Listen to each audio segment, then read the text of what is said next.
Jesus அல்லேலூயா. கர்த்தர் நல்லவர். ஆமென். So இந்த அற்புதமான குடும்ப ஆசீர்வாத கூட்டத்துக்கு வந்திருக்கும் உங்கள் யாவரும் ஆண்டவரும் ரட்சகரமாக இருக்கிற இயேசு கிறிஸ்து நாமத்தில் உங்களை வாழ்த்தி வரவேற்கிறேன். நம்முடைய தேவன் நல்லவர். ஆமென். ஸோ தொடர்ந்து வருகிறவர்களுக்கு உங்களுக்கு தெரியும் நம்ம என்னத்தை பேசி கொண்டிருக்கிறோம் என்று. நம்ம இந்த வருஷத்தின் தொடக்கத்திலிருந்து வெற்றியை உள்ள வாழ்க்கை, வெற்றியும் வாழ்வும் என்ற ஒரு தலைப்பில் நம்ம இதை பேசி கொண்டிருக்கிறோம். எல்லா மனிதனுக்கும் வெற்றி மிக முக்கியம். எல்லா மனிதனும் ஜெயிக்கணுன்றது அவருடைய மிகப்பெரிய ஒரு ஆசை. வெற்றி என்றால் வெறும் அது படிப்பில் மாத்திரமல்ல, விளையாட்டில் மாத்திரமல்ல, அநேக வெற்றிகள் இருக்குது. வாழ்க்கையில் வெற்றி பெறுவது ரொம்ப முக்கியம். குடும்ப வாழ்க்கையில் வெற்றி பெறுவது முக்கியம். நம்ம செய்கிற தொழிலில் வெற்றி பெறுவது முக்கியம். நம்ம கைட்டு செய்கிற வேலையில் நம்ம வெற்றி பெறுவது முக்கியம். ஸோ அதுதான் நான் சொன்ன ஆரம்பத்திலேருந்து. வெற்றி என்றால் ஒன்றும் இல்லை, நமக்கு வாழ்க்கையில் எது அதிகமான சந்தோஷத்தை, நிரந்தரமான ஒரு செய்கிற காரியத்தில் ஒரு மிகப்பெரிய திருப்தி கிடைக்குது பார்த்தீங்களா, அதுதான் அது ஒரு வெற்றின்னு நம்ம பார்க்குறோம். இப்போது ஒரு சமையல் செய்கிறோம், அந்த சமையல் செய்து கஷ்டப்பட்டு செய்கிறோம், அதை செய்து அந்த ருசி வரலைன்னா அச்சா என்னடா இவ்வளோ கஷ்டப்பட்டு நம்ம பண்ணமே, டேஸ்ட்டே வரலேன்றதை நம்மளுக்கு ஒரு வேதனையை தருது. அதே சில நேரத்தில் நம்ம செய்து டக்குன்னு டேஸ்ட் பண்ணணும், ரொம்ப நல்லா ஆகுது, ரொம்ப டேஸ்ட் ஆகுதுன்னு சொல்லிட்டு நம்மளே என்ன பண்ணுறோம், ஆச்சரியன்றது ரொம்ப சந்தோஷப்படுறோம். அப்போது ஒரு காரியம் அது ஆசீர்வாதமாக நடக்கும்போது, அது செழிப்பாகும் போது, அது நன்றாக இருக்கும்போது, அது எப்படியா நம்மளுக்கு தோணுதுன்னா ஒரு வெற்றி பெற்ற மாதிரி ஒரு சந்தோஷத்தை நம்மளுக்கு தருகிறதுன்னு சொல்லிட்டு நம்ம பார்க்குறோம். அது போல தான் பாருங்கள், வாழ்க்கையின் எல்லா விதமான aspects of in every life வாழ்க்கையின் எல்லா பகுதிகளிலும் நாம் வெற்றி உள்ளவர்களாக இருப்பது ரொம்ப ரொம்ப முக்கியம் என்று நான் என்ன பண்ணுறேன், நம்புகிறேன். ஸோ இந்த வெற்றிகளை நம்ம பார்க்க போகிறோம். ஆனால் அதுக்கு முன்னாடி அடிப்படை வெற்றிகளை குறித்து நான் என்ன பண்ணேன், உங்களுக்கு ஆரம்பத்தில் இருந்து நான் சொன்னேன். முதலாவது வாரத்தில் நான் சொன்னேன், வெற்றி என்றால் வேறு ஒன்றும் பெருசு இல்லைங்க, கடவுளை நம்ம அறிந்து கொண்டிருக்கிறோம் பார்த்தீங்களா, அதுவே ஒரு மிகப்பெரிய வெற்றின்னு சொல்லிட்டு நம்ம முதல் வாரம், ரெண்டாவது வாரம், 2 வாரம் அதை குறித்து தான் நம்ம என்ன பண்ணோம் பார்த்தோம். இயேசு கிறிஸ்து சொல்கிறாரு, உண்மையும் உத்தமமான ஊழியக்காரனேன்னு சொல்லிட்டு சூப்பர் அப்படின்றார். யாரை? அந்த மனுஷனை பார்த்து. கொஞ்சத்தில் உண்மையாக இருந்தேனே, நீ அநேகத்தில் உன்னை ஆசீர்வதிப்ப, நீ தான் உண்மையும் உத்தமம். அப்போது கடவுளுக்கு முன்னாடி நம்ம உண்மையும் உத்தமமாய் வாழ்ந்தாலே அதுவே ஒரு பெரிய வெற்றின்னு சொல்லிட்டு நம்ம முதல் வாரம் பார்த்தோம். 2வது வாரத்தில் கர்த்தரை அறிகிறோம் பார்த்தீங்களா, உங்களை படைத்தவர் யார் என்று உங்களுக்கு தெரிஞ்சிருக்கு, அது எவ்வளோ பெரிய வெற்றி பாருங்கள். இன்றைக்கி உலகத்தில் அநேக பேருக்கு உண்மையான தெய்வம் தெரியல, அவங்க எதனால் உருவாக்கப்பட்டாங்கன்னு தெரியல, அவங்கள படைத்தவர் யாருன்னு தெரியல. அதனால தான் நான் 2 காரியத்தை அன்றைக்கி நான் பேசினேன். என்னென்னா, கடவுளை அறிகிற போது கடவுளை மாத்திரம் நம்ம அறிஞ்சிக்கிறதுல, கடவுளை அறியும் போது அவரோடு கூட என்னையே நான் அறிஞ்சிக்கிறேன், நான் யாருன்றது எனக்கு தெரிய வருது, என்னுடைய நோக்கம் என்னென்னு தெரிய வருது. அப்போது கர்த்தரை அறிந்து கர்த்தரை நான் அறிந்து கொள்ளும் போது தான் நான் யாருன்றது எனக்கு ரொம்ப தெளிவாக தெரிகிறதுன்றதை குறித்து நம்ம என்ன பண்ணோம் பார்த்தோம். நம்ம போன வாரம் எதை பற்றி பேசணும் ஞாபகம் இருக்கா? சுபாவத்தை பற்றி. சக்சஸ் இன் கேரக்டர். சுபாவத்தில் நம்ம சுபாவம் கரெக்டாக இருந்தாலே, சரியான சுபாவம் இருக்கும்போது வாழ்க்கையில் வெற்றி பெறுவோம். எத்தனை கேரக்டர் குறித்து நான் பேசினேன் சொல்லுங்க, ஞாபகம் இருக்குங்களா? 5 கேரக்டர் பற்றி பேசினேன், ஞாபகம் வந்துச்சுல? இப்போ 5 கேரக்டர். ஃபஸ்ட்டு கேரக்டர் என்ன? உத்தமமாய் வாழணும். நீதிமொழிகளை நம்ம என்ன பண்ணோம், வாசிச்சோம். என்னது? உத்தமமாய் வாழும் போது நம்ம மாத்திரம் இல்லை, நம்ம பிள்ளைகள் எப்படி இருப்பாங்களா, பாக்கியவான்களாக இருப்பாங்கன்னு சொல்லிட்டு நம்ம என்ன பண்ணோம் பார்த்தோம். சரி, 2வது காரியம் தாழ்மையை குறித்து நம்ம என்ன பண்ண பார்த்தோம். இதெல்லாம் அருமையான கேரக்டருங்க, தயவு செய்து நீங்கள் புரிஞ்சுக்கோங்க. கேரக்டர் அதுதான் சக்ஸஸ். கேரக்டர் இழந்து வேறு எதுலையோ பணத்தில் நான் பெரிய பணக்காரன் ஆகிட்டேன், நான் பெரிய அரசியல்வாதி ஆகிட்டேன், நான் பெரிய படிப்பாளி ஆகிட்டேன்னா, கேரக்டர்னா குப்பை, அதெல்லாம் வேஸ்ட், அதெல்லாம். ஸோ கேரக்டர் ரொம்ப மனிதனுக்கு முக்கியம். அதனால தான் இந்த கேரக்டரை பற்றி நான் பேசினேன். முதலாவது உத்தமன்றதை குறித்து பார்த்தோம், 2வது தாழ்மையை குறித்து பார்த்தோம், 3வது ஆனஸ்டி. தமிழில் என்ன சொன்னீங்க? நேர்மையாய் வாழணும். ஆனஸ்டியை பற்றி குறித்து நம்ம பார்த்தோம். 4வதாக உண்மை உள்ளவர்களாக நம்ம இருக்கிறது ரொம்ப முக்கியம். உண்மை ரொம்ப முக்கியம், அதை குறித்து நம்ம பார்த்தோம். 5வதாக செல்ஃப் கண்ட்ரோல், சுய ஒழுக்கம் ரொம்ப முக்கியம். பக்கத்தில் பார்த்து சொல்லுங்கள், சுய ஒழுக்கம் ரொம்ப முக்கியம். இந்த சுய ஒழுக்கம்னா என்னன்னு தெரிஞ்சால் அது கற்றுக்கங்க, தெரியலனா விட்டுருங்க. ஒரு நாள் இதை பற்றி நம்ம பார்த்தோம். ஸோ இந்த 5 காரியம் ரொம்ப முக்கியம். மறுபடியும் சொல்லிடலாமா? உத்தமம், தாழ்மை, ஆனஸ்ட், என்னது? நேர்மை. உத்தமம், தாழ்மை, நேர்மை, உண்மை, சுய ஒழுக்கம். ஏன்னா இச்சை அடிக்கின்றது கொஞ்சம் புரியலன்னு தெரியல, ஆனால் சுய ஒழுக்கம்ன்றது உங்களுக்கு ரொம்ப தெளிவாக புரியுது. ஒழுக்கமாக இருக்கணும், சுய ஒழுக்கம், self control and self discipline is very important. இச்சை எடுக்கணும்னு சொல்லிக்கலாம், சுய ஒழுக்கம்னு சொல்லுங்கள். இந்த கேரக்டர் ரொம்ப இது மாத்திரம் இருக்குதுன்னு வச்சுக்காதீங்க, இன்னும் அநேக கேரக்டர் இருக்குது. சொல்லு போனால் அதே சொல்லு போய் நகராகுது. ஆனால் பேசிக்கலாக இந்த 5 கேரக்டர், இந்த கேரக்டர் பிரகாரம் நம்ம வாழ்ந்தாலே நான் சக்ஸஸ். நான் அவனோட ஐட்டாயில்னா பரவாயில்ல, நான் அவனை விட பணக்காரனா பரவாயில்ல, ஆனால் அவனிட நான் நேர்மையாக இருக்கிறேன். அப்போது உங்கள் வாழ்க்கையில் கேரக்டர் சொல்லுங்கள், கேரக்டர் சுபாவம் ரொம்ப ரொம்ப முக்கியம். உத்தமமாக இருக்கணும், ஒழுக்கமாக இருக்கணும், நீதியாக இருக்கணும், பரிசுத்தமாக இருக்கணும், சுய ஒழுக்கத்தோடு இருக்கணும், இச்சை அடக்கத்தோடு இருக்கணும், ஆனஸ்டாக இருக்கணும். இதெல்லாம் ரொம்ப முக்கியமான காரியம். அப்போது அதுதான் நம்ம வாழ்க்கையில் வெற்றி. நான் மறுபடியும் சொல்ல பாருங்கள், உங்கள் பிள்ளைங்க ஸ்கூல் ஃபஸ்ட்டு வரணும், உங்கள் பிள்ளை வரணும், எல்லாருக்கும் ஆசை தானே, அதுக்காக தான் கஷ்டப்பட்டு அவ்வளோ லட்சக்கணக்கில் போட்டு சம்பாதிக்கிறோம். ஆனால் அவைகளை விட என் பிள்ளை நல்லவன், என் பிள்ளை யாரையும் ஏமாத்தாதவன், கீழே ஒரு உயிந்தா எடுத்து பேக்கெட்டில் போடுறது இல்லை, அதை தூக்கி அங்கே சைடில் வச்சுட்டு யார்தோ இது பொருள். நினச்சி பாருங்களேன், நம்ம பிள்ளை ஸ்கூலில் அவன் படிக்கிற இடத்துல அவன் ஸ்கூல்லேருந்து வெளியே வரும்போது ஒரு 100 ரூபா வாங்கிட்டு இருக்குது, யாரும் இல்லை கிளாஸில், அதை எடுத்துன்னு போய் டேபிள் மிஸ்ஸு உட்கார டேபிள் கிட்ட அதை வச்சுட்டு நம்ம பிள்ளை வருவானா, அப்போ அந்த மாதிரி நம்ம நம்ம பிள்ளைகளை வளர்த்துருப்போம் என்றால் அது எவ்வளோ ஒரு பெருமையாகுது. அதை எடுத்து பேக்கெட்டில் போட்டு கூட ஒன்றும் தப்பு இல்லை, ஏன்னா யார்தோ அது அப்படின்னு தப்பு இல்லைன்னு சொல்ல முடியாது, அது ஒரு பெரிய விஷயம் மாதிரி தெரில. ஆனால் அது நம்மளுது இல்லையன்றதுனால எத்தனை பேர் அதை அங்கே வச்சுட்டு வரதுனால அது எவ்வளோ நம்ம பிள்ளையுடைய கேரக்டர் எவ்வளோ பெருசாக காமிக்குது. அதுதான் நான் சொல்கிறேங்க. கடவுளும் நம்மளை பார்த்து கொண்டிருக்கிறார், சோதித்து கொண்டே இருக்கிறார். உங்களுக்கு கொடுக்குறார் பார்த்தீங்களா, பணத்தினால சோதிக்கிறார், நேரத்தை கொடுத்து சோதிக்கிறார், அநேக சோதனைகள் உங்களுக்கு தரார். அதில் நம்ம எப்படி இருக்கிறோம், அந்த உண்மையும் உத்தமத்தையும் நீதியும் நேர்மைகளும் கர்த்தர் பார்க்கிறார். அதுக்கு தேவையான தக்க பலனை கர்த்தர் நமக்கு தருவார். அல்லேலூயா சொல்லுங்க பார்க்கலாம். அல்லேலூயா.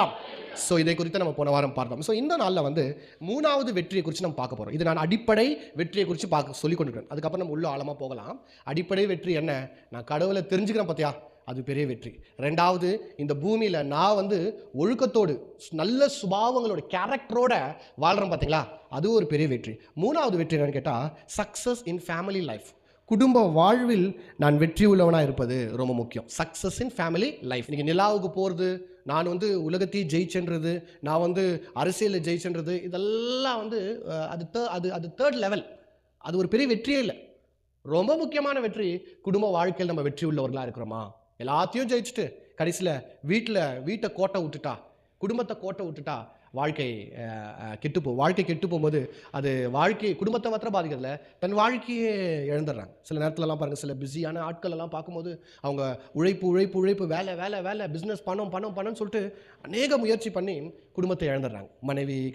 மனைவி கணவன் கூட நேரத்தை செலவு பண்ண மாட்டேங்கிறான். அவருக்கு பணம் தான் முக்கியம்னு சொல்லிட்டு பணத்து பின்னாடியே போகிறாரு அப்படின்னு சொல்லிட்டு மனைவி கணவனை டிவோர்ஸ் பண்ணிடுறாங்க.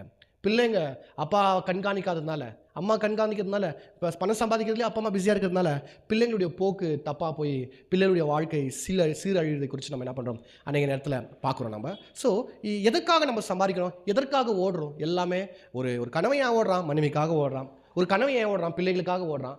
ஆனால் ஓடுறதுலேயே காலத்தை கழித்த பின்னாடி தன் பிள்ளைகளுக்கும் தன் மனைவிக்கும் நேரத்தை செலவழிக்கல, அவங்க கூட உட்காந்து பேச முடியல, அவங்களுடைய பிரச்சனை என்னன்னு தெரியல. பணத்தை தான் சம்பாதிக்கிறல, அவங்களுக்கு தேவை வீடு கட்டியாச்சு, ஏசி ரூமு ஓகே, படுக்க பெட்டு ஓகே, சாப்பிட்றதுக்கு நல்ல சாப்பாடு ஓகே, பிள்ளைங்க படிக்கிறதுக்கு நல்ல school okay, pocket money okay, அவ்வளோ தான் போதும்ன்றது கணவன் நினைக்கிறான். லக்ஸுரியாக பார்த்துக்கணும், வசதியாக பார்த்துக்கணும்னு நினைக்கிறான். ஆனால் என்ன பிரச்சனை, பிள்ளைங்களுடைய ஒழுக்கம் எப்படி இருக்குது, பிள்ளைங்களுடைய பழக்க வழக்கங்கள் எப்படி இருக்குது, மனைவியுடைய நடவடிக்கைகள் எப்படி இருக்குது, இதெல்லாம் அவர்களால் கண்காணிக்க முடியாததுனால குடும்பம் சீரழிஞ்சு போகிறது. அல்லேலூயா. ஸோ குடும்ப வாழ்க்கை ரொம்ப முக்கியங்க, ரொம்ப முக்கியம். அந்த குடும்ப வாழ்க்கையை கர்த்தர் நம்ம எல்லாருக்கும் தந்திருக்கிறார். அதை நீங்கள் சீராய் வெற்றி உள்ளவர்களாக வாழும்போது அது கர்த்தருடைய நாமத்தின் மகிமைக்காக இருக்கும் நான் நம்புகிறேன். ஸோ இந்த குடும்ப வாழ்க்கை குறித்து நம்ம என்ன பார்க்கலாம். So the successful man builds a godly home. முதலாவது, ஒரு வெற்றி உள்ள மனிதன் என்ன செய்வான்னு கேட்டால் தன் வீட்டை தெய்வீகமாய் கட்டுவான். The successful man builds is house godly way. தெய்வீகமாய் தன் குடும்பத்தை அவன் என்ன பண்ணுவான், கட்டுவான். நான் மறுபடியும் சொல்கிறேன், இன்றைக்கி கலாச்சாரங்கள் மாறிடுச்சு, இன்றைக்கி பழக்க வழக்கங்கள் மாறிடுச்சு. நீங்கள் எந்த சபைக்குன்னா போங்க, ஆண்களுடைய வரிசைகள் ரொம்ப குறைவாக இருக்கும், ஆண்களுடைய பகுதி ரொம்ப குறைவாக இருக்கும். ஒரு எல்லா சபையிலையும் நிரம்பி வழிகிறது யார் என்றால் பெண்கள் தான் நிரம்பி வழிகிறாங்க. ஒரு நம்ம சபையில் எடுத்துக்கீங்களேன், சாதாரணமாக 100 பேரில் 80 பேர் பெண்களாக இருப்பாங்க, 20 பேர் 20% ஜென்ஸு, 80% யார் பெண்கள் தான் இருக்கிறாங்க. ஸோ லேடிஸாக தான் இருக்கிறாங்க பாருங்கள். இது இங்கே மாத்திரம் இல்லை, எல்லா இடத்துலையும் அப்படி தான் இருக்கிறாங்க, பெண்கள் அதிகமாக இருக்கிறாங்க. ஆனால் நல்லா கவனிங்க, ஆண்கள் ஏன் சபைக்கு குறைபாடு என்றால் ஆண்கள் என்ன நினைக்கிறாங்கன்னா, இந்த ஆவிக்குரிய வாழ்க்கை, இந்த ஸ்பிரிச்சுவல், இந்த தெய்வீகம், கடவுள், ஜபம், பைபிள் இதெல்லாம் அவசியம் இல்லைன்றது சில பேர் நினைக்கிறாங்க. சில பேர் நான் ஆம்பளை, அங்கே நான் ஒரு எப்படி உட்காந்து இருப்பேன், அதெல்லாம் நான் கேட்டு நான் என்ன பண்ண போகிறேன், நாங்கள் எப்படி பாடுறது, நாங்கள் எப்படி கை தட்டுனுக்கிறது, கூச்சம், வெக்கம், இந்த மாதிரி பல காரணங்கள் சொல்லுவாங்க. நான் இப்படியே பழகிட்டேன், எனக்கு அப்படி வரமாட்டேன், இந்த மாதிரி பல காரணங்கள் சொல்லலாம். ஆனால் நல்லா கவனிங்க, ஒரு குடும்பத்தை தெய்வீகமாக கட்டுறது யார் தெரியுமாங்க, ஆண்கள் தான். வேதம் அதை தான் நம்மளுக்கு கத்துறது. ஒரு கணவன் தன் வீட்டை, அதனால தான் பாருங்கள் சில நேரத்தில் பெண் ரட்சிக்கப்பட்டிருப்பா, தன் பிள்ளைகளாக ரட்சிக்கப்பட்டிருப்பா, கணவன் ரட்சிக்கப்படாத பட்சத்தில் அந்த வீடு உருப்படாது. எவ்வளோ ஜபம், எவ்வளோ விசுவாசம், எவ்வளோ கர்த்தர் தேடுறாங்க, அப்போ கூட ஏன் வீட்டை மாற மாட்டேங்குது, அப்போ கூட ஏன் வாழ்க்கை மாறலைன்னா கணவன் கணவன் ஒரு வீட்டுக்கு ரொம்ப முக்கியம். அந்த கணவன் ரட்சிக்கப்பட்ட கணவனாக இருப்பது ரொம்ப முக்கியம். நீங்கள் நல்லா வாட்ச் பண்ணுங்கள். இந்த சபையிலும் இருக்கலாம், இல்லை மற்ற எந்த சபையினா இருக்கலாம். ஒரு வீட்டு தலைவன் ரட்சிக்கப்பட்டு அவங்க குடும்பமாக சபைக்கு வந்து கொண்டு இருந்தாலே அவங்க கொஞ்சம் நல்ல ஆசீர்வாதமாகவே இருப்பாங்க. நீங்கள் எக்ஸாம்பிள் எங்கன்னா பாருங்கள், நீங்கள் யாருன்னா கேளுங்க, எந்த சபைக்குன்னா போய் பாருங்கள். முழுமையான ரட்சிப்பு, கணவன் மனைவி பிள்ளைகள் எல்லாருமே ரட்சிக்கப்பட்டிருக்கிறாங்க.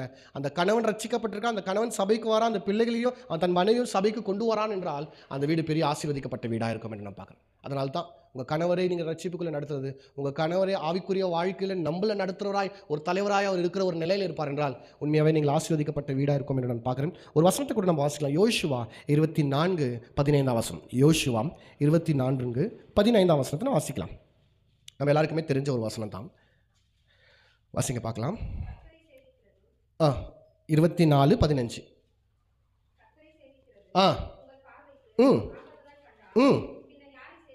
கர்த்தரை சேவிப்பது உங்களுடைய பார்வைக்கு ஆகாததாய் கண்டால் பின்ன யாரை சேவிப்பீர்கள் என்று இன்று தெரிந்து கொள்ளுங்கள்.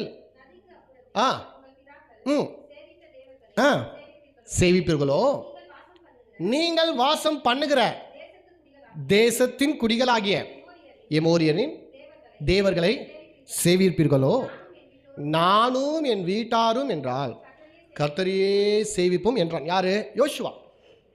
யோசுவா எவ்வளோ அருமையான ஒரு வார்த்தை சொல்றாரு பாருங்க. ஜனங்களாம் கர்த்தரை சேவிக்க யோசிக்கிறாங்க. இன்னைக்கு சில குடும்பங்களை பாருங்க, அவங்க சொல்லுவாங்க, இல்லையா என் வீட்டுக்கார் எந்த கடவுளையும் கும்பிடுறதில்ல. ஒரு காலத்தில் எங்கள் வீட்டுக்குள்ள அந்த ஃபோட்டோ விற்கிறது எல்லாம் இருந்துச்சு, ஆனால் சும்மா சொல்கிறாரு அவர் அதெல்லாம் கும்பிடுறதில்லையா, சர்ச்சுக்கும் வரமாட்டேங்கிறாரு, ஆனால் அது என்ன பண்ணுறதில்ல, கும்பிடுறதில்ல. அப்போது யோசுவா சொல்கிறாரு, அப்போ யாரை தான் நீ கும்பிடுவேன்? அதை வேண்டான்னு விட்டுட்டேன். சரி சந்தோஷம். ஏன் விட்ட? இயேசு உண்மையான தேவன் எங்கள் மனைவி தேடி போகிறாங்க, என் பிள்ளைங்கள்லாம் இயேசு தான் உண்மையான தேவன் சொல்லிட்டு போகிறாங்க. Okay fine. அவருக்கு ஆட்சேபம் எதுவும் இல்லை, மனைவியும் பிள்ளையோ போகிறது. அப்போ அவர் யாரும் சேவிப்பார்? அவர் யாரும் சேவிப்பார்? எகிப்தில் இருக்கும்போது விக்கிரகங்களை வணங்கிங்க, அதை நீங்கள் சேவிக்க போறியா? அல்லது வர வழியில் எத்தனோ தேவர்கள் நம்ம சந்திச்சோம், எமோரியர்கள், இவங்களெல்லாம் அந்த தேவர்கள் நீ என்ன பண்ண சேவிக்க போறியா? யாரை தான் சேவிக்க போற? ஏதாச்சும் யாரையாச்சும் ஒரு தேவனை நீங்கள் பிடிக்கிறது ரொம்ப முக்கியம் தானே. ஏதாச்சும் ஒரு தேவனை பிடித்து கொள்ள வேண்டும் நான் சொல்ல வேலை. Must be stick to something else. ஒன்றுமே இல்லைனா எப்படி அது சொல்கிறாரு? நீ யாரை சேவிக்கிறியோ சேவிக்கிறதுலையோ எனக்கு தெரில, ஆனால் ஒன்று சொல்கிறேன், நானும் என் வீட்டாரும் கர்த்தரையே சேவிப்போம். இந்த மாதிரி ஒரு ஸ்டேட்மெண்ட் யோசுவா சொல்கிறாரு. நான் என் வீட்டு பற்றிலாம் எனக்கு தெரிலங்க, எக்கேடு கெட்டா போட்டேன் என் மனைவி, என் கணவன் எக்கேடு கெட்டா போட்டான், நான் சர்ச்சுக்கு வந்துடுவேன். ஐயா அவர் பற்றி தெரில, புள்ளிங்க பற்றி எனக்கு தெரில, நான் வந்துட விடுங்க. அது இல்லை, அது தப்பு, ரொம்ப தவறான ஒரு காரியம். உங்களுடைய மிகப்பெரிய அஜெண்டா என்னவாக இருக்குன்னா, என் கணவன் ரட்சிக்கப்படணும். உங்கள் மிகப்பெரிய அஜெண்டா என்னவாக இருக்கணும்னு கேட்டால், என் பிள்ளைங்க கர்த்தரை தெரிந்து கொள்ள வேண்டும், என் பிள்ளைகள் கர்த்தரால் போதிக்கப்பட வேண்டும். நீங்கள் தைரியமாக மனசு அடித்து சொல்ல முடியுமா, நானும் என் வீட்டாரும் கர்த்தரையே சேவிப்போம், நான் என் மனைவி பிள்ளைங்க கர்த்தரையே சேவிப்போம் என்று மார்பை தட்டி நீங்கள் சொல்ல முடியுமா? ஒருவேளை சொல்வீர்கள் என்றால் நீங்கள் தான் கர்த்தருக்கு வைராக்கியம் உள்ள ஜனங்களாக இருக்கிறீங்க. யோசுவா அதுதான் சொல்கிறார், நானும் என் வீட்டாரும் வி டிசைடட், நாங்கள் என்ன தீர்மானிச்சிட்டோம், கர்த்தரை தான் நாங்கள் சேவிக்க போகிறோம் என்று நாங்கள் தீர்மானிச்சிட்டோம், கர்த்தரை தான் நாங்கள் சேவிப்போம்ன்ற அந்த டிசிஷனில் யோசுவா ரொம்ப ஸ்ட்ராங்காகிறோம். அதுதான் ரொம்ப முக்கியம். பாருங்கள், வெற்றியுள்ள வாழ்க்கையின் முதல் படி என்ன தம்மாங்க, உங்கள் குடும்பம் தேவனை தேடுகிற குடும்பமாக இருக்கா? உங்கள் குடும்பம் கர்த்தருக்குள் இருக்கிற குடும்பமாக இருக்குமா? உங்கள் குடும்பம் வேத வசனத்தின் பிரகாரம் வாழுகிற குடும்பமாக இருக்கா? உங்கள் குடும்பம் கர்த்தருக்கு பயப்படுகிற குடும்பமாக இருக்குதா? அது ரொம்ப முக்கியம், அது ரொம்ப முக்கியம். சில குடும்ப ஜபங்களுக்கு சில வீடுகளெல்லாம் நடக்குது. குடும்ப ஜபத்தில் வெறிய அம்மாவும் பொண்ணும் மாத்திரம் உட்காந்து ஜபம் பண்ணிப்பாங்க, பையன் இருக்க மாட்டான், அந்த வீட்டின் கணவர் இருக்க மாட்டான். இல்லை குடும்ப ஜபம் பண்ணால் நம்ம 2 பேரும் சேர்ந்து பண்ணிடலாம். அது குடும்பமாக எப்படி ஆகும்? அது பேர் இது பாதி குடும்பம். அது முழு குடும்பமா? அது முதி குடும்பமா? இல்லை பாதி குடும்பம். முழுமையாக நாங்கள் ரட்சிக்கப்பட்டிருக்கோங்க, நான் என் குடும்பம் முழுமையாக நாங்கள் ரட்சிக்கப்பட்டிருக்கோம். முழுமனா எது? முழுமனா கம்ப்ளீட். ஒருவரும் நரகத்துக்கு செல்லாதபடி, ஒருவரும் கெட்டு போகாதபடி எல்லாருமே இயேசு கிறிஸ்துவை ஏற்றுக்கொண்டு நாங்கள் ரட்சிக்கப்பட்டிருக்கிறோம். முழுமையான கிறிஸ்தவர்கள், முழுமையான குடும்ப ஜபம், முழுமையான சபை ஆராதனைக்கு நாங்கள் வருகிறோம் என்றால் இங்கே கவனிங்க தயவுசெய்து, அது எவ்வளோ ஆசீர்வாதமாக இருக்கும் என்று நீங்கள் சற்று கவனித்து பார்க்க வேண்டும். ஸோ எனக்கு அன்பான தேவனுடைய பிள்ளைகளே, நான் உங்களை காயப்படுத்தும்படியாக சொல்ல அல்லது உங்களை குற்றப்படுத்தும்படியாக சொல்ல, உங்கள் உள்ளத்தின் ஆழத்திலிருந்து உங்களுக்குள்ள கேள்விகள் எழும்ப வேண்டும். ஏன் என் வாழ்க்கை இப்படி இருக்குது? ஏன் இன்னும் என் பிள்ளைகளை ரட்சிப்புக்குள்ளே நடத்த முடியல? ஏன் என் குடும்பம் இன்னும் சபைக்குள்ளே இன்னும் வரல? எல்லாருமே வந்துட்டாங்களே, இன்றைக்கி அநேக குடும்பத்தார்கள் இங்கே இருக்கிறாங்களே, எனக்கு பின்னாடி வந்தவங்களாம் இன்றைக்கி குடும்பமாக வந்துருக்காங்களே, ஆனால் நான் ஏன் இன்னும் ஒண்டியாகவே வந்துருக்கிறேன்? இன்றைக்கி பாருங்கள், ஒரு புருஷ வீட்டுக்கு போனால் அந்த பெண் எப்படி இருக்கணுன்றது அது கற்றுக் கொடுக்குறதுக்கு இன்றைக்கி மறந்துட்டாங்க. எத்தனை ஒரு கல்யாணத்துக்கு முன்னாடி சமையல் கற்றுக்குமா, வேலைக்கு கற்றுக்குமா அப்படின்னு சொல்லி தருவாங்க. ஆரம்ப காலகட்டத்தில் கல்யாணம் ஆகிற பெண்ணு கல்யாணத்துக்கு முன்னாடி சமையல் கற்று தருவாங்க. அந்த பெண் வந்து மாமியார் வீட்டுக்கு போனால் என்னென்னலாம் பணிவிட செய்யணும் அதெல்லாம் ப்ராக்டிஸ் பண்ண வைப்பாங்க. இன்றைக்கி ஓப்பனாக சொல்கிறாங்க, என் பொண்ணுக்கு சமைக்க தெரியாதுங்க, நீங்கள் கொஞ்சம் அட்ஜஸ்ட் பண்ணிக்கணும். அப்படி ஓப்பன் ஸ்டேட்மெண்ட் சொல்கிறாங்களே இல்லையா? என் பொண்ணுக்கு சமைக்க தெரியாது, கொஞ்சம் நீங்கள் என்ன பண்ணோம், அட்ஜஸ்ட் பண்ணிக்கணும். என் பொண்ணு வீட்டில் காலையில் லேட்டாக தான் எழுந்திருப்பாங்க, அட்ஜஸ்ட் பண்ணிக்கணும் அப்படின்றது ஓப்பன் ஸ்டேட்மெண்ட்டாக என்ன பண்ணுறாங்க, தராங்க. இப்போ இந்த மாதிரி பெற்றோர்கள் எப்படி மாமனாரை அனுசரித்து குடும்பத்தை நடத்தணும்னு சொல்லி கொடுத்துருப்பாங்களா? எப்படி குடும்பங்களில் சண்டை வந்தாலும் பொறுத்துன்னு சமாளிச்சுன்னு அட்ஜஸ்ட் பண்ணின்னு பல்ல கட்சின்னு வாழணும்னு சொல்லி கொடுப்பாங்களா? நீ ஒன்றும் கவலைப்படாத, ஏதாச்சும் ஆனால் பொட்டி தூக்கின்னு வந்துனேரு, உங்கள் அப்பா ஒன்றும் சாவலை, உறுதியாகிற உங்களெல்லாம் வளர்த்த உங்கள் பிள்ளைங்களை விட்டுருவானா, ஏதாச்சும் ஒன்று இருந்தால் மூட்டை கட்டணுவா, நான் பார்த்துக்கிறேன். இப்படி அப்பா அம்மாங்க சொன்னால் இதுங்க எங்கே போய் இதுங்கன்னு சொல்லிட்டேன், சாரி, இவங்க போய் எங்கே வாழ்வாங்க இவங்க? புரியுதுங்களா? அப்போ நல்லா கவனிங்க, குடும்ப வாழ்க்கைன்றது ஒரு சாதாரண விஷயமே இல்லை பாருங்க. ரொம்ப முக்கியமான ஒன்று அந்த குடும்ப வாழ்க்கை வெற்றிகரமாக. அதுதான் நான் சொல்கிறேன், ஒரு கணவன் கடவுளுக்கு பயப்படுற கணவனாக இருந்தால் தன் மனைவியை நல்லா பார்த்துப்பான். நான் இப்போ சொல்கிறேன், அந்த திருமண வாழ்க்கையில் எப்படி ஒரு கணவனை தேர்ந்தெடுக்கிறதுன்னு நான் அது வரப்போகிற நாட்கள் நான் ஞாயிற்றுக்கிழமையில் பேச போகிறேன். அதில் ஃபஸ்ட்டு பாயிண்ட்டே இதுதான், ரட்சிக்கப்பட்ட ஒரு ஆணைத்தான் ஒரு பெண் கைப்பிடிக்கணும் பாருங்க. ரட்சிக்கப்பட்டவனுக்கு கடவுள் பயம் இருக்கும், ரட்சிக்கப்பட்டவனுக்கு பெரியவங்க மேலே பயம் இருக்கும், ரட்சிக்கப்பட்டவனுக்கு சமுதாயத்து மேலே பயம் இருக்கும். ஐயோ என் மனைவியை அடிக்கிறது தப்புன்னு அவனுக்கு தோணும். யாருக்கு தோணும்? கடவுளுக்கு பயப்படுறவனுக்கு தெரியும் மனைவியை அடிக்கிறது தப்பு, கெட்ட பேச்சில் மனைவியை திட்டுறது தப்பு, நைட்டில் முடிய பூச்சி வந்து வெளியே தள்ளுறது தப்பு. யாருக்கு தெரியும்? ரட்சிக்கப்பட்ட கணவனுக்கு தெரியும். அதே போல் ரட்சிக்கப்பட்ட மனைவிக்கு தெரியும், கணவனை எதிர்த்து பேசக்கூடாது, அவரை ரொம்ப சதாயிக்கக்கூடாது, அவரை அவமானப்படுத்தக்கூடாது, அவர் தான் எனக்கு மகிமையாக இருக்கிறாரு, அவர் தான் எனக்கு தலையாக இருக்கிறாரு. யாருக்கு தெரியும்? ரட்சிக்கப்பட்ட பெண்ணுக்கு தெரியும். நான் சர்ச்சுக்கு போகிறீங்களா சொல்ல, நீங்கள் தப்பாக நினச்சிக்காதீங்க. இல்லைங்க, அவங்க சர்ச்சுக்கு போயிருக்காங்க, அவங்க வீட்டில் கூட பிரச்சனை, நான் அவங்கள சொல்ல. சர்ச்சுக்கு போகிறவங்களா கிறிஸ்டின் நான் நம்புறதில்லை பாருங்க. யாருன்னா வந்து உட்காரலாம், வட்டி கூறுறவங்களோ, கெட்ட வார்த்தை பேசுகிறவங்களோ, சாராயம் விற்கிறவங்களோ, யாருன்னா வந்து சர்ச்சுக்குள்ளே உக்காந்துட்டு போகலாம். சர்ச்சுக்குள்ளே வரவங்கலாம் வந்து ரட்சிக்கப்பட்டவங்க நான் என்றைக்குமே நம்புறதில்லை பாருங்க. உள்ளத்தின் மாறுதல் இருக்குதா, வசனத்தின் பிரகாரம் வாழ்கிறாங்க பார்த்தீங்களா, அவங்க தான் உண்மையான கிறிஸ்தவர்கள். புரியுதுங்களா? நான் மறுபடியும் சொல்கிறேன், நான் யார் பற்றியும் பேசலை. அப்புறம் நீங்கள் போயிட்டு உன்னை பற்றி தான் சொன்னார், அவங்கள பற்றி தான் சொன்னார், நீங்களே மனசில் கற்பனை நினச்சிக்காதீங்க. நான் சத்தியத்தை பேச கொண்டிருக்கேன், சத்தியமாய் நீங்கள் ஏற்றுக்கொண்டு வாழ்வீர்கள் என்றால், நான் மறுபடியும் சொல்கிறேன், நீங்கள் உங்கள் வாழ்க்கையை நீங்கள் வெற்றிகரமாக வாழ்றதுல எனக்கு ஒன்றும் லாபம் இல்லை பாருங்கள். லாபம் ஏதாச்சும் இருக்குதா? எனக்கு ஒரு பெரிய லாபம் ஒன்றும் இல்லைங்க, ஒன்றும் லாபம் இல்லை. ஆனால் நீங்களாம் நல்லா வாழணும்னு சொல்லிட்டு நான் என்ன பண்ணுறேன், விரும்புகிறேன், அதுக்காக தான் கற்றுக் கொடுத்து கொண்டிருக்கேன். ஸோ ஒரு கணவன் குடும்பத்தில் ரட்சிக்கப்படும் போது, ஒரு கணவன் கர்த்தருக்கு பயந்த கணவனாக இருக்கும்போது, ஒரு மனைவி கர்த்தருக்கு பயந்த பெண்ணாக இருக்கும்போது, இவங்க 2 பேரும் ஒன்றா இணையும் போது அந்த குடும்ப வாழ்க்கை சீராக இருக்கும். எப்படி இருக்கும் சொல்லுங்கள்? சீராக இருக்கும், சரியாக இருக்கும், நன்றாக இருக்கும். யார்?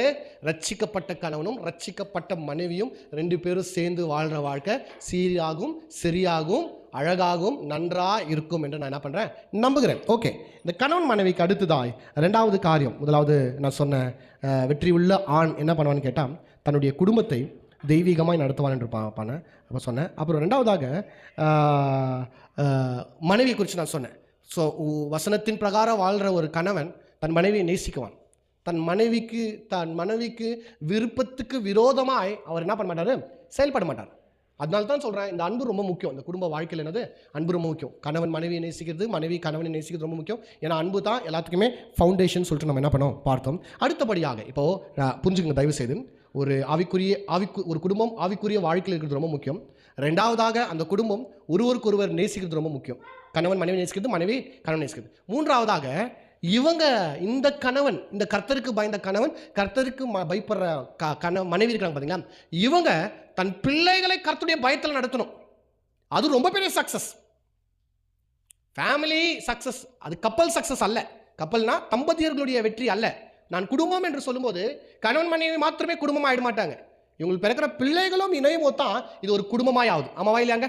அப்போ இந்த குடும்பம் கடவுளால் கட்டப்படும் போது, கடவுளால் கட்டப்பட்ட வீடு, கடவுள் வசனத்தின் பிரகாரம் வாழுகிற கணவன், வசனத்தின் பிரகாரம் வாழுகிற மனைவி, வசனத்தின் பிரகாரம் போதித்து நடத்துகிற பிள்ளைகள், அந்த குடும்பம் ரொம்ப சீராக சரியாக இருக்கும். சில வசனங்களை நம்ம வாசிக்கலாம், பார்க்கலாம். எபேசியர் 5ஆம் அதிகாரம் 25ஆம் வசனம். இந்த வசனத்தெல்லாம் நம்ம ஞாயிற்றுக்கிழமையில் எடுக்க போகிறோம். ஆனால் இன்னைக்கு இந்த வெற்றியை குறித்து பார்க்கறதுனால இதை பற்றி நம்ம பார்த்துக்கணும். எபேசியர் 5ஆம் அதிகாரம் 25ஆம் வசனத்தை வாசிக்கலாமா? புருஷர்களே உங்கள் மனைவிகளின் அன்பு கூறுங்கள், அப்படியே கிறிஸ்துவும் சபையில் அன்பு கூர்ந்து தாம் அதை திருவசனத்தை கொண்டு தண்ணீர் முழுக்கினால் சுத்திகரித்து பரிசுத்தம் ஆக்குவதற்கும் கரைத்திரை இல்லாமல் பரிசுத்தமும் பிழையற்றதுமான மகிமையுள்ள சபையாக அதை தமக்கு முன் நிறுத்தி கொள்வதற்கு தம்மை தாமே அதற்காக போதும் ஒப்பு கொடுத்தார். கவனிங்க, இப்போ புருஷர்களே உங்கள் மனைவியின் மேல் என்ன பண்ணுங்க, அன்பு கூறுங்கள். அதற்கு உதாரணம் என்ன சொல்றேன்னா, கிறிஸ்து எப்படி தன் சபையை அன்பு கூர்ந்து திருவசனம் என்கிற தண்ணீர்னால கரை திரைகளெல்லாம் கழுவி பரிசுத்தமாக்குனாரோ. யார? இயேசு யாரை பரிசுத்தமாக்குனாரா? சபையை. அவருடைய ரத்தத்தினால யாரை கழுவினாரா? சபையை. கரை திரைகளெல்லாம், எல்லா விதமான ரிங்கிள்ஸ் அண்ட் ஸ்பாட், எல்லா விதமான ஸ்டெயின், எல்லாம் நம்ம மேல இருந்த கரைகள் எல்லாம், நம்ம மேல இருந்த அந்த மச்சங்கள் எல்லாம், அவைகளெல்லாம் எடுத்து போட்டாராம். குற்றமில்லாத சபையாய் இந்த சபையை பெர்ஃபெக்ட் ஆக்கினாராம். அது போல அவர் சொல்றாரு, இயேசு எப்படி ஒரு சபையை நேசித்து அந்த சபைக்காக திருவசனம் என்கிற தண்ணீர்னால அதை கழுவி அதனுடைய கரைத்திரையற்றவர்களாய் அந்த சபையை மாற்றினாரோ, அதே போல நீயும் உன் மனைவியை நேசித்து உன் வார்த்தையினால அவளை சுத்தமாக்கு. வார்த்தைனால என்ன பண்ண? சுத்தமாக்கு. அவளுடைய கரைத்திரைகள் எல்லாம், அவளுடைய குற்றத்தெல்லாம் பப்ளிசிட்டி பண்ணிடாத. இப்ப இயேசுவுக்கும் ஆதாமுக்கும் ஒரு மிகப்பெரிய வித்தியாசம் என்னன்னு பார்த்தா, ஆதாம் இயேசுக்கு இன்னொரு பேர் என்னமா? இரண்டாவது ஆதாம். இயேசுக்கு இன்னொரு பேர் என்னங்க? இரண்டாவது ஆதாம். முதலாவது ஆதாம் ஆண்டவர் கேட்கிறாரு, நீ புசிக்க வேண்டாம் என்று சொன்ன கனியை புசித்தது உண்மையா அப்படின்னு ஆண்டவர் கேட்கும்போது, அதுக்கு ஆமாம் ஆண்டவரே அப்படின்னு சொல்லிட்டு என்ன பண்ணல ஆதாம் என்ன சொன்னாரு, நீர் கொடுத்த ஸ்ரீ தான் அதை எனக்கு கொடுத்தாள் என்று பழியை தூக்கி யார் மேல போட்டான்? மனைவி மேல போட்டான். மனைவி மேல போட்டான். ஆனா இயேசு கிறிஸ்து அப்படி அல்ல. மனைவியாகிய மனவாட்டி ஆகிய சபை எல்லா பாவமும் செய்துச்சு. அந்த பாவத்தெல்லாம் இயேசு கிறிஸ்து ஏற்றுக்கொண்டு உனக்காக நான் மரிப்பேன் என்று சொல்றார். அல்லேலூயா. இயேசு கிறிஸ்து யாருக்காக? ஆதாம் ஏன் பழியை தூக்கி ஏவாள் மேல போறான்னு கேட்டா, ஆண்டவர் உலர் தண்டிச்சாருன்னா நம்மள தண்டிப்பாரு. அதனால நம்ம காரணத்தை சொல்லலாம், ஆண்டவரே நான் பண்ணல அதுதான் பண்ணுச்சுன்னு சொல்லிட்டு பழியை தூக்கி அங்கே போட்டார், நம்ம தப்பிச்சிடலாம் அப்படின்றதுக்காக. ஆனால் இயேசு கிறிஸ்து சொல்றாரு, பழியை நம்ம மேலே சுமக்கல, நம்ம செய்த தவற நம்ம மேலே சுமக்கல. அவர் சொல்றாரு, மனவாட்டி செய்த தவற மனிதர்கள் செய்த பாவத்தை அவர்கள் மேலே சாழ்த்தாதபடி பாவம் அறியாத இயேசு அவைகளை எடுத்துக்கொண்டு இவர்களுக்காக நான் பலி ஆகிறேன், இவர்களுடைய பாவங்களுக்காக நான் மரிக்கிறேன் என்று தன்னைத்தானே நமக்காக ஒப்பு கொடுத்தார். அதுதான் உண்மையான கணவனுடைய செயல்பாடு. ஆனால் ஒன்று, கணவன் மனைவியை நேசிக்கணும். அப்படிதான் வேதம் சொல்லுது. மனைவி கணவனை நேசின்னு சொல்லலை. அஃப்கோர்ஸ் நேசிக்கணும், தவறு ஒன்றே இல்லை. ஆனால் பொதுவாக பாருங்க, ஒரு கணவன் மனைவி விஷயத்தில் மனைவி தான் கணவன் அதிகமாக நேசிப்பாங்க. கணவன் மனைவியை பெருசாக நேசிக்கிறதுலன்னு சொல்ல முடியாது, ரொம்ப பெருசாக மனைவி நேசிக்கிறது போல கணவன் நேசிக்கிறதுல பாருங்க. ஆனால் வேதம் சொல்றது இல்லை, கணவரே மனைவியை நேசின்றார். இப்போ மனைவிக்கு என்ன இன்ஸ்ட்ரக்ஷன் தராரு? கீழே வாசிங்களேன். இப்போ பாருங்க 33 கடைசி கவனிங்க, இது ரொம்ப முக்கியமான வசனம். எப்படியும் உங்களில் அவனவன் தன்னிடத்தில் அன்பு கூறுவது போல தன் மனைவியிடத்திலும் அன்பு கூற கடவான். மனைவியும் புருஷனிடத்தில் பயபக்தியா இருக்க கடவான். இதுதான் இந்த வசனத்துக்காக தான் நான் சொன்னேன். பாருங்க, கணவன் மனைவி என்ன பண்ணுமா? அன்பு கூறணுமா. மனைவி கணவனிடத்தில் எப்படி இருக்கணுமா? பயபக்தியா இருக்கணுமா. ஆனால் இன்னைக்கு இது ஆப்போசிட் ஆயிடுச்சு. மனைவி கணவனை அன்பு கூறுறார், கணவன் மனைவிக்கு பயபக்தியா. இங்கே தான் பிரச்சனை. எப்போ பிப்ளிக்கல் மாறுதோ, எப்போ பைபிள் பிரகாரம் இல்லாமல் அது ஆப்போசிட்டாக மாறுதோ. பயம்னா இப்போ அன்பாக செய்கிறது ஓகே, ஐயோ அது தொல்லை தாங்க பயத்தில் அது யதார்த்தமாக இருக்கிறது தான் உலகத்தில். பாருங்கள், பயபக்தி யாருக்கு இருக்க வேண்டும்? மனைவிக்கு கணவன் மேலே இருக்க வேண்டும். அன்பு யாருக்கு இருக்க வேண்டும்? கணவனுக்கு மனைவி மேலே இருக்க வேண்டும். ஆனால் இது உண்மையா ஆப்டாக சொல்கிறேன் பாருங்க, உண்மையாகவே கணவர்களுக்கு மனைவி மேலே பெரிய அன்பு இல்லை. நான் இல்லை அன்பு இல்லை. அதே போல் மனைவிகளுக்கு கணவன் மேலே பயபக்தி இல்லை. நடிப்பாங்க வேணா பயப்படுற மாதிரி அவர் தான் அப்படின்னு. ஆனால் இங்கிலீஷில் வந்து இந்த வார்த்தை ரொம்ப அழகாக போட்டுக்கிறாங்க. என்னன்னு கேட்டால், ஷீ ரெஸ்பெக்ட் ஹர் ஹஸ்பண்ட். கணவனை எப்படி பண்ணுவா? ரெஸ்பெக்ட் பண்ணுற மனைவி. அப்போ என்ன சொல்றார்? சிம்பிளா நான் பாருங்க, கணவர்களெல்லாம் மனைவியை அன்பு கூறணும். ஏன்னா மனைவி என்ன எதிர்பார்க்குறா? அன்பு தான் எதிர்பார்க்குறா. மறுபடியும் சொல்ல பாருங்க, மனைவியுடைய பெரிய எதிர்பார்ப்பு என்னன்னு கேட்டால் அன்பு தான். கொஞ்சம் அவங்கக்கிட்ட சிரிச்சு பேசினா அன்பாக இருந்தால் போதும், அவங்க சந்தோஷமாக இருந்துருவாங்க. அதே போல் உண்மையாக சொல்கிறாங்க, கணவர்கள் உண்மையாக எதிர்பார்க்குறது கறி குழம்பு இல்லை, உங்கள் அன்பு இல்லை, நீங்கள் சிரிச்ச முகத்தோடு இருக்கணுன்றதெல்லாம் இல்லை, கொஞ்சம் மரியாதை கொடு, எனக்கு கொஞ்சம் உங்கள் வீட்டுக்கு முன்னாடி எனக்கு மரியாதை கொடு, கொஞ்சம் சமுதாயத்தில் மரியாதை கொடுத்து பேசு. எனக்கு தயவு செய்து மரியாதையாக நீங்கள் கனம் பண்றீங்க பார்த்தீங்களா, கணவனை ரெஸ்பெக்ட் பண்ணுறீங்க பார்த்தீங்களா, அதுதான் பெரிய திருப்தி.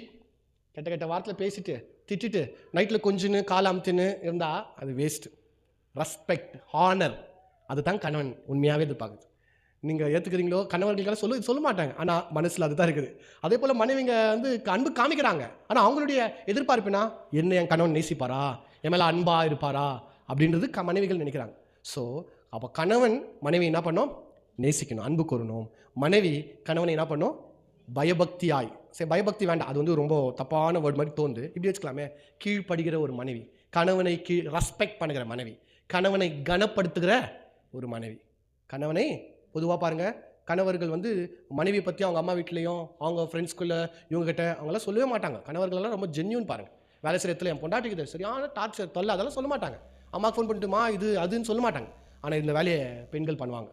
அவங்க கூட வேலை செய்யறங்கிட்ட அவங்க கணவனை பற்றி சொல்கிறது, வேலை பக்கத்து வீட்டுக்கிட்ட கணவன் பற்றி சொல்கிறது, அம்மா அத்தை சித்தி பெரியம்மா தாத்தா பாட்டி எல்லாருக்கிட்டே கணவன் பற்றி சொல்கிறது.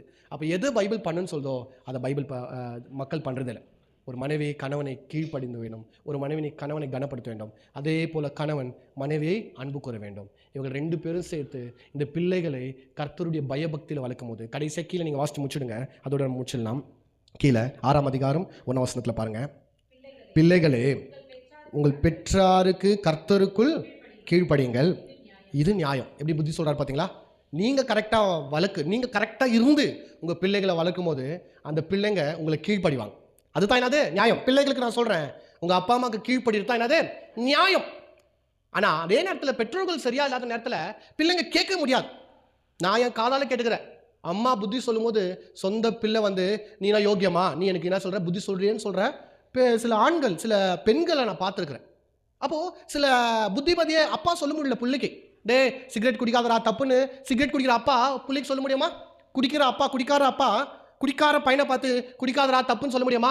நீனா யோகியமா, நீயே குடிக்கார, நீனா எனக்கு புத்தி சொல்றதுன்னு பையன் சொல்லுவானா? கண்டிப்பாக சொல்லுவான். அவள் பிள்ளைகள் உங்கள் வார்த்தைக்கு கீழ்ப்படியும் என்றால் நீங்கள் கனத்துக்குரியவர்களாக இருக்கணும். உங்கள் என் பேச்சே கேட்க மாட்டேனுக்கிறான்னா அந்த வார்த்தை தயவுசெய்து என்கிட்ட சொல்லிடுவாங்க. நான் ஃபஸ்ட்டு எங்கே தான் வருவேன், உங்கள் வளர்ப்பில் தான் வருவேன், உங்கள் பேரண்டிங்கில் தான் வருவேன். நீ இன்னும் அழகாக வளர்த்துருந்தீன்னா, நீ எவ்வளோ கரெக்டாக உங்கள் பிள்ளைகளை வளர்த்துருப்பீர்கள் என்றால் அவங்க உங்கள் பேச்சு கேட்க மாட்டேங்கிறாங்க. சில பேர் கம்ப்ளைண்ட் சொல்லுது, ஐயா கொஞ்சம் புத்தி சொல்லுங்கள் ஐயா. நான் சொல்கிறேன், நீங்கள் பெற்று வளர்த்து படிக்க வச்சு சாப்பாடு போட்டு துணி வாங்கி கொடுத்து எல்லாம் பண்ணி உங்கள் பேச்சை கேட்காத ஒரு மகன் ஒரு மகள் எங்கள் பேச்சு கேட்டுருவாங்கன்னு நினைக்கிறீங்களா? நடிப்பாங்க, ஏற்றுக்கிற மாதிரி நடிப்பாங்க. வீட்டில் அவர்கிட்ட நான் அதெல்லாம் போய் சொல்கிறேன், சும்மா என்னை மாட்டி விட்ற, அவர் ஒரு மாதிரி அது கூட பிரசங்கத்தில் பேசினு இருப்பார். அந்த மாதிரி உங்களை கோச்சிக்குவாங்க. அப்புறம் எது பண்ணாலும் இவங்க வேறு போய் சர்ச்சில் சொல்லிடுவாங்கன்னு சொல்லிட்டு வெறுப்பாகிடும் பாருங்க உங்களுக்கு. உங்கள் பிள்ளைகள் முன்னாடி நீங்கள் சாட்சியாக இருங்க. உங்கள் பிள்ளைகள் முன்னாடி நீங்கள் உங்கள் கணவன் சும்மா சண்டை போட்டுனே இருக்கக்கூடாது. அது பிள்ளையை பார்க்கும்போது அந்த பிள்ளையை பாதிக்கும். உங்கள் கணவனை பற்றி கேவலமாக குழந்தைங்க கூட பேசினு இருக்கக்கூடாது. உங்கள் அம்மாவை பற்றி மனைவியை பற்றி பிள்ளைங்கிட்ட கேவலமாக பேசினு இருக்க முடியாது. அப்படி இருக்கும்போது பிள்ளைங்க நம்மளுக்கு மரியாதை தர மாட்டாங்க, பிள்ளைங்க நம்ம பேச்சை கேட்க மாட்டாங்க. அப்போ தயவு செய்து சொல்கிறேன், வாழ்க்கையில் எல்லாத்துலேயும் சக்ஸஸ் பிரதர், ஆனால் எப்படியும் அந்த பிள்ளைங்க சரியாமல் வளர்க்காம விட்டோன்னா லைஃபே வேஸ்ட். வெற்றி உள்ள வாழ்க்கைனா எது? குடும்ப வாழ்க்கையில் வெற்றி உள்ளவன். ஏன்னா இவ்வளோ நம்ம பார்த்து இந்த 2 வாரமாக நம்ம பார்த்து பர்சனல், நம்ம தானேங்க, கடவுளுக்கு எனக்கும் பர்சனல், என் கேரக்டருக்கு எனக்கு இருக்கிற பர்சனல். ஆனால் இப்போது குடும்பம் வெளியே வரும், கொஞ்சம் வெளியே வரும். குடும்பம் எல்லாரும் பார்ப்பாங்க. எந்த குடும்பத்தை உங்கள் ஏரியாவில் நீங்கள் பார்த்துட்டு ரொம்ப நல்ல குடும்பம் யாரும் சொல்வீங்க? மனைவி ஒரு பக்கம், கணவன் ஒரு பக்கம், பிள்ளைங்க ஒரு பக்கம். கணவன் குஷ்டு விட்டு இருக்கிறா, மனைவி ஊர் சுற்றி இருக்குது, பிள்ளைங்க சீரா இல்லை. அந்த குடும்பத்தை பார்த்து ரொம்ப நல்ல குடும்பம் சொல்லுவீங்களா நீங்கள்? இல்லை. அப்பா அம்மா பிள்ளைங்க சந்தோஷமா சமாதானமா நிம்மதியாய் நன்றாக இருக்கிற குடும்பத்தை பார்த்து சொல்லுங்க, ஆஹா எவ்வளோ நல்லா இருக்குது இந்த குடும்பம் எவ்வளோ அழகாக இருக்குது, இதுதான்ப்பா குடும்பம் நம்ம சொல்லுவோம். வாய் ஊறுற மாதிரி சில குடும்பங்களை பார்க்கும்போது நம்மளுக்கு எவ்வளோ வேதனையாகுது. ஏன் நம்ம குடும்பம் இப்படியா இல்லாமல், ஏன் கணவனோட நான் சந்தோஷமாக இருக்க முடியல, ஏன் நாங்கள் பிள்ளைகளோட எங்கள் சந்தோஷமாக இருக்க முடியல, ஏன் எங்களால் ஒழுக்கமாக வாழ முடியல அப்படின்ற ஒரு கேள்விகள் வருதில்ல, அது எவ்வளோ ஒரு வேதனையாக தருகிறது. நான் சொல்கிறேன், உங்கள் குடும்பத்தை நீங்கள் காத்துக்கொள்ளுங்க. உங்கள் குடும்பத்தில் நீங்கள் வெற்றி உள்ளவர்களாக வாழ்வது ரொம்ப முக்கியம். கணவன் மனைவியை நேசிங்க, மனைவி கணவனை கனப்படுத்துங்க, மனைவி கணவனுக்கு கீழ்ப்படுத்துங்க, மனைவி கணவனை பயபக்தியாய் வாழுங்க. நீங்கள் 2 பேரும் சேர்ந்து பிள்ளைகளை கர்த்தருடைய பயத்தில் வழங்க, கர்த்தருடைய வசனத்தில் வழங்க, ஒழுக்கத்தில் வழங்க, தேவனை தேடுகிற தேடுதலில் வழங்க. அந்த குடும்ப ஆசீர்வாதமாக இருக்கும். கர்த்தர் இந்த வசனத்தை ஆசீர்வதிப்பாராக. ஆமென்.